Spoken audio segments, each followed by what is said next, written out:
Hello everyone, আসসালামু আলাইকুম। আশা করছি আপনারা সবাই ভালো আছেন। দেশ ও দেশের বাইরে যে যেখান থেকে বসে আমার আজকের ভিডিওটি দেখছেন, আপনাদের সবাইকে জানাই অনেক অনেক প্রীতি, শুভেচ্ছা ও অভিনন্দন। আজ এক প্রোগ্রামের জন্য 25 কেজি মাছের ভাজি তৈরি করছি। তো সেই ভিডিওটি থাকছে আপনাদের জন্য। আর এই রেসিপিতে আপনারা অল্প পরিমাণে মাছও ভাজি করতে পারবেন। প্লাস যদি কোনো অনুষ্ঠানে করতে চান তাহলে আশা করছি আজকের ভিডিওটি আপনাদের কাজে লাগবে। তো আর দেরি নয়, শুরু করা যাক আমাদের আজকের রেসিপিটি। তো এই তো শুরুতেই এখানে আমি নিয়েছি মাছগুলো, 25 কেজি মাছ আছে। আর এখন একটি বড় কড়াইয়ের মধ্যে নিয়ে নিচ্ছি 3 থেকে 4টা লেবুর রস। আর লেবুর রসগুলো দিয়ে কিছু পরিমাণ পানি নিয়ে নিচ্ছে, আর দিয়ে দেওয়া হচ্ছে সেই মাছের পিসগুলো। আর এই কাজে আমাকে সাহায্য করছে এখানে আমাদের এক বাঙালি ভাবি আছে, সে ভাবি, ভাইয়া আর এখানকার কিছু সহায়ক। তো এরা সবাই আসলে আজকের এই রান্নায় আমাকে হেল্প করছে।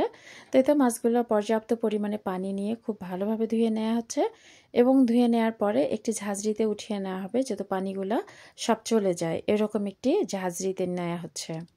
মাছগুলোকে অবশ্যই ঝাঁঝরিতে রাখতে হবে, কারণ আমাদের আসলে কিছুটা ড্রাই দরকার।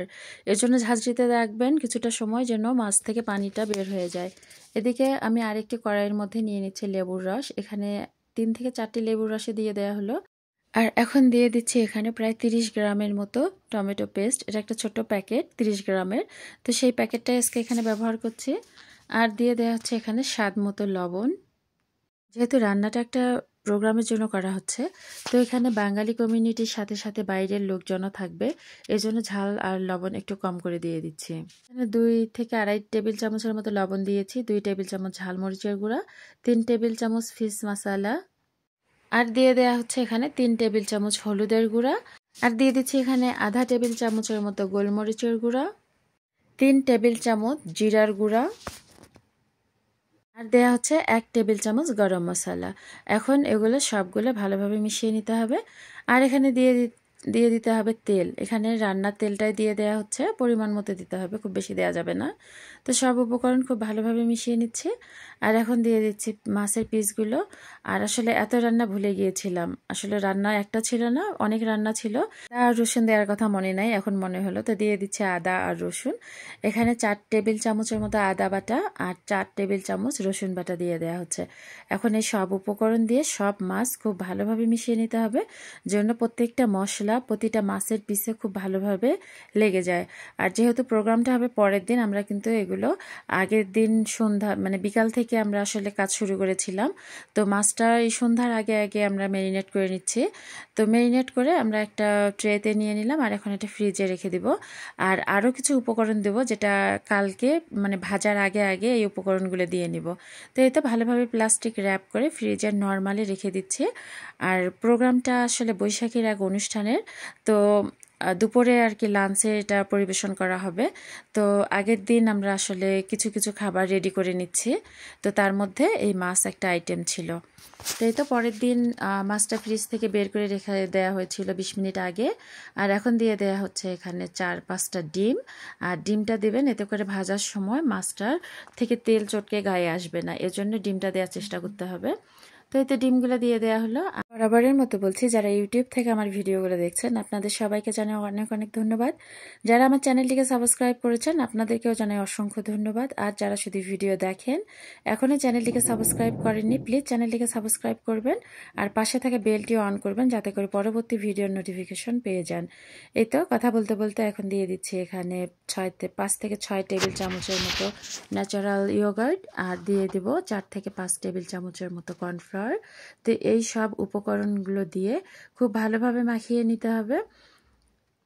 এখানে একটা টিপস শেয়ার করি, যদি আপনারা ইনস্ট্যান্ট মাছগুলো ম্যারিনেট করে ভাজতে চান তাহলে ডিম, কর্নফ্লাওয়ার, দই সব একসঙ্গে দিবেন। আর যদি এটা হয় যে 2-1 দিন পরে করবেন বা পরের দিন করবেন, সেক্ষেত্রে ডিম, দইটা আগে দিতে পারেন, বা ডিম আর কর্নফ্লাওয়ারটা পরের দিন মানে ভাজার আগে আগে দিয়ে মাখিয়ে নেবেন।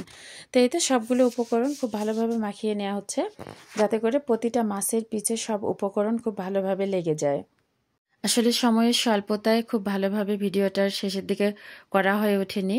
তো এই তো মাছগুলো এখন ভেজে নেওয়া হচ্ছে। তো অলরেডি কিছু মাছ ভেজে নিয়েছি, শুরুটা দেখানো হয়নি। তো মাছ ভাজার কি দেখাবো, 2 সাইড সোনালি করে ভেজে নেবেন। চুলার আঁচ থাকবে মিডিয়াম টু লো এর মাঝে। আর মাছগুলো ভাজার পরে যে ট্রেতে যে মশলাগুলো ছিল, এখানে সেই মশলার মধ্যে একটু পানি দিয়ে দেওয়া হচ্ছে লেবুর রস। আর লেবুর রস দিয়ে এই সসটা তেলের মধ্যে দিয়ে দেওয়া হচ্ছে। এটা কিন্তু নতুন একটা টিপস, আপনারা এভাবে এই সসটা ফেলে না দিয়ে, আর মাছের ভাজির মধ্যে কিন্তু এটা আমরা ব্যবহার করব। খেতে কিন্তু অসাধারণ হয়েছিল, এবং এই মাছ ভাজিটার প্রশংসা কিন্তু সবাই করেছিল যে ভাজিটা অনেক সুন্দর হয়েছে। তো এই তো আমাদের সসটাও রেডি, আর মাছগুলোও ভেজে নেওয়া হয়ে গেছে। আর এই সসটা এখন মাছের উপরে একটু করে দিয়ে দেওয়া হচ্ছে। আর সসটা যেহেতু একটু টক টক, তো খেতে কিন্তু বেশ ভালোই লেগেছিল। আর এই যে মাছের যে সসটা, এটা কিন্তু আমার এক কেনিয়ান ভাবির আইডিয়া। তো আমি যখন মাছটা পুরোপুরি রেডি করে ফেলেছিলাম, তো তখন বলছিল যে এই সসটা ভাবি ফেলাই দিবেন না, এটা দিয়ে আপনি সস বানিয়ে নেন, অনেক ভালো লাগবে খেতে। আসলেই ভালো লেগেছিল, ধন্যবাদ ভাবিকেও। আসলে মানুষের শেখার কোনো শেষ নেই। এই যে ভাবির কাছ থেকেও আজকে শিখে গেলাম নতুন একটা আইডিয়া। তো এটা আমাদের মাছ ভাজিগুলো রেডি, আর একটু ডেকোরেশন করে নিয়েছি গাজর আর টমেটো দিয়ে গোলাপ ফুল বানিয়ে। আমার আজকের রেসিপিটি আপনাদের ভালো লেগেছে, এতটা সময় জুড়ে সাথে থাকার জন্য আপনাদের অসংখ্য ধন্যবাদ। ভালো থাকবেন, আল্লাহ হাফেজ, আসসালামু আলাইকুম।